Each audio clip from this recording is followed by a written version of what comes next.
स्वीकार कर लूंगा और माई बहन योजना का समर्थन भी करूंगा, लेकिन पी चिदम्बरम आकर बिहार में कांग्रेस की ओर से ये समझा दें कि 2500 रुपया प्रति माह के हिसाब से अगर बिहार की महिलाओं को पैसा दिया जाएगा तो कैसे दिया जाएगा। साथ ही महोदय को खाली एक ही बात बताना है, राहुल गांधी भी रोज रोज आ रहे हैं, आप लोग जरा पूछिए कि अक्सर आप बिहार की महिलाओं पर इतना काहे फोकस है। कर्नाटक में आपकी सरकार है, तेलंगाना और हिमाचल में भी कांग्रेस की सरकार है। अगर आप इतना ही ज्ञानी हैं तो कर्नाटक, तेलंगाना और हिमाचल तीनों राज्य बिहार से ज्यादा धनी राज्य हैं, तो वहां पर महिलाओं को 2500 रुपया आप क्यों नहीं दे रहे हो भाई? ये तो यक्ष प्रश्न है भाई। कर्नाटक में महिलाओं को 2500 रुपया क्यों नहीं दिया जा रहा है? तेलंगाना में क्यों नहीं दे रहे हो? हिमाचल में क्यों नहीं दे रहे हो? बिहार में क्यों ये घोषणा कर रहे हो? बिहार में इसलिए कर रहे हो कि वही बात है, बूढ़ा शेर कंगन दिखाकर किसी को जाल में फंसाना चाहता है, क्योंकि बिहार का बजट है 3.25 लाख करोड़, उसमें योजनाओं के लिए उपलब्ध है 1 लाख करोड़, और भाई साहब लोग बता रहे हैं कि 1.5 लाख करोड़ रुपया हर साल महिलाओं को दे देंगे। आपने कांग्रेस का एड देखा होगा, विज्ञापन देखे होंगे, तो ऑलरेडी उसमें लिखा हुआ है जरूरतमंद महिला। जरा इसको आप लोग ध्यान नहीं दे रहे कि कांग्रेस के लोग इतने बुर्बक नहीं हैं। 50 साल देश को टोपी पहना के शासन किया है। ऑलरेडी उस विज्ञापन में लिखा है जरूरतमंद महिलाओं को 2500 रुपया दिया जाएगा। पहले आपस में तय कर लो कि सभी महिला को दिया जाएगा, जरूरतमंद महिलाओं को दिया जाएगा। और अगर आप कह रहे हो जरूरतमंद, तो कौन है जरूरतमंद और कौन नहीं है जरूरतमंद, ये बता दो भाई।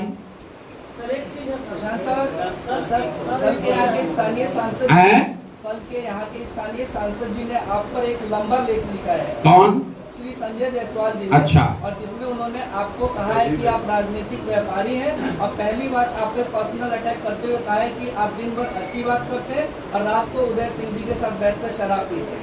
अरे बाप रे, अब बताइए, तो लोग कितने यहाँ बेवकूफ हैं कि अगर मान लीजिए कि किसी व्यक्ति के साथ बैठकर हम शराब पी रहे हैं, तो खुद ही बता रहे हैं कि हम लोग सरकार में इतने अक्षम हैं कि जानते हैं लेकिन इनको पकड़ नहीं पा रहे हैं। कितना बेवकूफ है ये नहीं समझ पा रहा हूं मैं। अरे भाई, अपना बेवकूफी का मेडल खुद ही अपने सीने पे लगा रहे हो।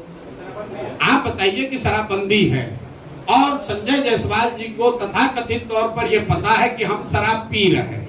अब तो सबसे आसान यही, आपको पकड़ लो भाई, पकड़ लो, हमको बेनकाब कर दो। अब आ जाइए कि संजय जायसवाल ने लेख क्यों लिखा है। क्रिकेट आप लोग देखते हैं, क्रिकेट में जब बैट्समैन घायल हो जाता है तो दौड़ने के लिए, रन लेने के लिए एक रनर बुलाता है। रनर बुलाने का एक नियम है, जो पहले से आउट होके चला जाता है वो बनकर आता है रनर। क्रिकेट देखते हैं ना, तो जिसको अभी आगे बैटिंग करने आना है वो नहीं आता है रनर के तौर पर, जो आउट होके चला जाता है उसको बुलाता है, जाओ अब वो आदमी थोड़ा घायल हो गया है बैट्समैन, रनर के तौर पर दौड़ो। तो संजय जायसवाल वही आउट हुए बैट्समैन है, पहले अध्यक्ष थे, भाजपा ने हटा दिया। यही हटाया किस लिए था? यही फेसबुक पर लेख लिखने के चक्कर में रोज लिखते थे कि हम जदयू को तोड़ने वाले हैं, तो भाजपा वाला इन्हीं को तोड़ के हटा दिया। अब इनके जो बड़े भाई हैं दिलीप जायसवाल, राजनीतिक तौर पर बड़े भाई, उन पर अभी हुई है गोलाबारी, राजनीतिक गोलाबारी। अब बेचारे आहत होकर गिरे हुए हैं, 15 दिन से उनको जवाब नहीं सूझ रहा है। ये नहीं बता रहे हैं कि सिखों के कॉलेज को किशनगंज में कब्जा किए हो कि नहीं किए हो, इसका जवाब नहीं दिया। पर ऊपर भगवान है, भगवान आपके लिए तो हमारे लिए भी है, भगवान आपके लिए है तो उसके लिए भी है जिसका कॉलेज आप कब्जा किए हैं।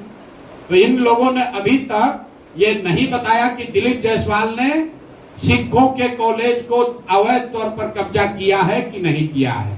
इन लोगों ने ये नहीं बताया कि जो 2 महिला प्रेस के सामने आकर कह रही है कि दिलीप जायसवाल ने हमारे बच्चे राजेश, हमारे भाई, हमारे बच्चे का कत्ल कराया है, उस पर इन्होंने जवाब नहीं दिया।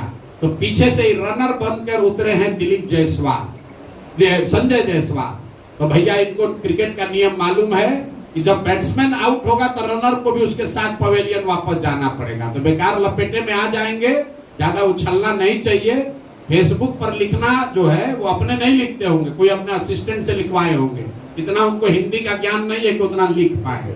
और ज्यादा अगर उनको परेशानी हो रही है तब बेतिया में उनके कर्म और कुकर्मों की चर्चा हम पदयात्रा होते हुए बहुत सुने हैं उनके पेट्रोल पंप के बारे में, ये भी सुने हैं कि उनका यहाँ नर्सिंग होम कैसे चलता है और क्या होता है। तो ज्यादा ना उलझें, नहीं तो दिलीप जायसवाल का तो अभी जवाब दे नहीं पा रहे हैं, अब भी उलझ जाइएगा। अभी उनको हम छोड़ रहे हैं क्योंकि रनर हैं, अगर बैटिंग करने आ जाएंगे तो इनका उपाय कायदे से किया जाएगा। ये प्रशांत किशोर है, किसी से डरता नहीं है। इनके जैसा कितने आए और कितने गए हैं?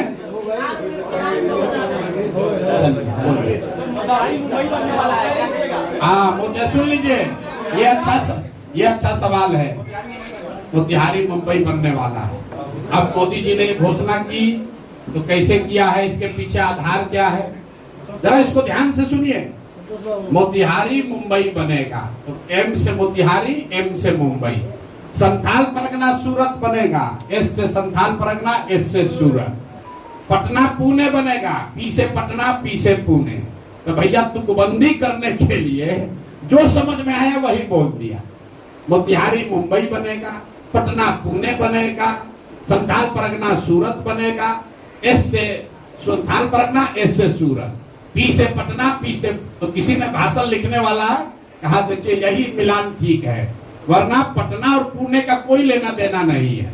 संथाल परगना सूरत से क्यों बनना चाहिए, वो मुंबई क्यों नहीं बनना चाहिए, ये कोई नहीं पूछ रहा है।